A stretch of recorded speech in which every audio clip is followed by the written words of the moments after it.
April to May. Citrus lemon tangerine variety air layering best method. विधिबाट हामी यहाँ बिरुवा उत्पादन गर्न खोज्दैछौँ।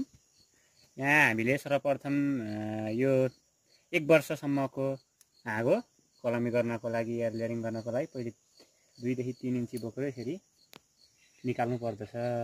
2 देखि 3 इन्ची बोक्रो निकालेपछि बोक्रा छिल्नु पर्दछ। देख्न सक्नुहुन्छ।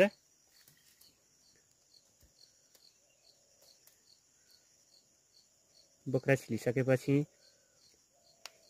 जुन यहाँनेरि हल्का रगड्नु पर्दछ चिल्लो पदार्थ यो फ्याल्नु पर्दछ।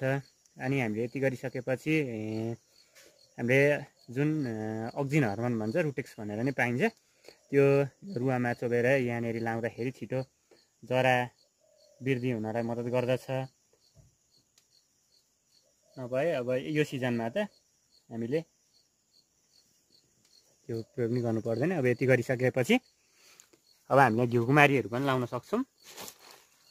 त्यसपछि माटो हल्का गोबरवाला माटो गोबरवाला हल्का बनाएर हामीले यसमा लगाउनु पर्ने हुन्छ।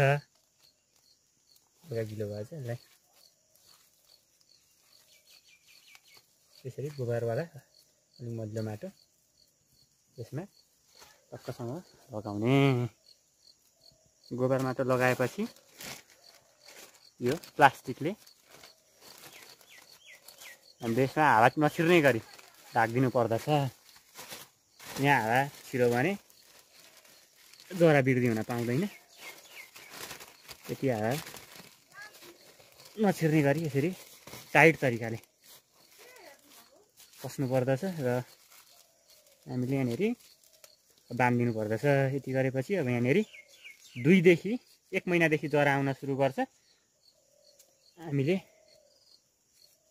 40 दिन जतिमा यो बिरुवालाई अर्को ठाउँमा सार्नको लागि उपयुक्त हुन्छ।